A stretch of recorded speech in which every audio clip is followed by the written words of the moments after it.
ఆంధ్రప్రదేశ్ రాజధాని అమరావతి నిర్మాణ పనుల్లో మరో కీలక ఘట్టం ఆవిష్కృతమైంది. రాజధాని నడిబొడ్డున ప్రతిష్టాత్మకంగా నిర్మిస్తున్న అసెంబ్లీ భవన పనులను ప్రభుత్వం వేగవంతం చేసింది.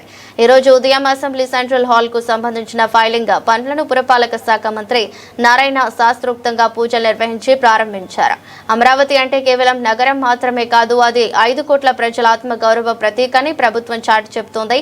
అందులో భాగంగానే అసెంబ్లీ భవనాన్ని అత్యద్భుతంగా డిజైన్ తో నిర్మిస్తున్నారు. ఈరోజు అమరావతి క్యాపిటల్ సిటీలో అటు ట్రంక్ రోడ్స్ కావచ్చు, లేఅవుట్స్ కావచ్చు, అధికార భవనాలు 4026 కావచ్చు, లేదా 5 ఐకానిక్ టవర్స్ కావచ్చు, అదేవిధంగా హైకోర్టు 7 అంతస్తుల బిల్డింగ్ కావచ్చు, లేదా గవర్నర్స్ బంగ్లా కావచ్చు, అదేవిధంగా జ్యుడిషియల్ అకాడమీ కావచ్చు, అదేవిధంగా అసెంబ్లీ, ఇవన్నీ ఎంతో వేగవంతంగా జరుగుతున్నాయి. ఇవన్నీ కూడా ఏదైతే స్టాండర్డ్ షెడ్యూల్ ఉందో షెడ్యూల్ ప్రకారం యాక్చువల్గా చేస్తున్నారు. అయితే ఈ నేపథ్యంలో అసెంబ్లీ భవనం అనేది దాదాపు 11 లక్షల చదరపు అడుగుల విస్తీర్ణంలో దీన్ని కన్స్ట్రక్ట్ చేస్తున్నాం. దీని హైట్ 250 మీటర్ల హైటు. ఇది B+G+3 అంటే బేస్మెంట్, గ్రౌండ్ ప్లస్ 3 అంతస్తులు ఉంటుంది. దానిపైన నుంచి యాక్చువల్గా ఏంటంటే 250 మీటర్ల హైట్లో టవర్ ఉంటుంది. విజిటర్స్ టవర్ పైకి పోయి సిటీ మొత్తాన్ని యాక్చువల్గా చూసే విధంగా దీన్ని Norman fast and partners design చేశారు.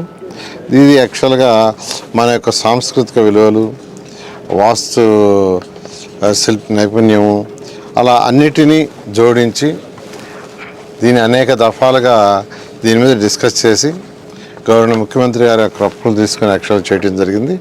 దానికి సంబంధించి ఈరోజు దీన్ని 4 భాగాలుగా విభజించి వాళ్ళు వర్క్ చేస్తున్నారు.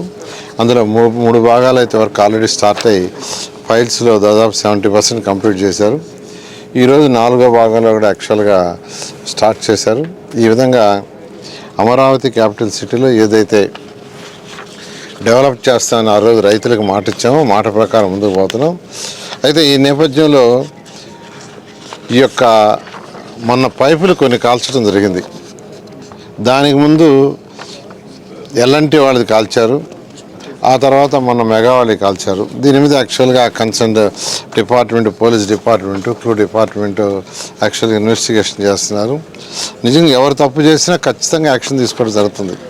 2014-19లో ల్యాండ్ పుల్లింగ్ ఇక్కడ అమరావతి ఇక్కడ అన్నప్పుడు రైతులు పొలాలు కాల్చారు, భయపెట్టడానికి, భయభ్రాంతులు చేయటానికి. అయితే ఆ రోజు ప్రభుత్వం ఎటువంటి భయం లేకుండా ముందుకు పోయి రైతులందరికీ నచ్చచెప్పి ల్యాండ్ పుల్లింగ్ చేయటం జరిగింది. వాళ్ళకి మాట ఇచ్చిన ప్రకారం ఈరోజు అమరావతి క్యాపిటల్ సిటీలో ఈరోజు కన్స్ట్రక్షన్ ఎంతో వేగవంతంగా జరుగుతుంది. గత ప్రభుత్వం అనేక ఇబ్బందులు పెట్టిన రైతుల్ని, అనేక కోర్టు కేసులు వేసిన రైతులు ఎవరు కూడా ఎటువంటి అసహనానికంటే వరి కాకుండా ఎంతో ధైర్యంగా నిలబడ్డారు. వాళ్ళందరూ కూడా ప్రత్యేకంగా కృతజ్ఞతలు తెలియజేస్తున్నాను. వారికి మాట ఇచ్చిన ప్రకారమే ఈ అమరావతి రాజధాని 3 yearsలో కంప్లీట్ చేయడం జరుగుతుంది.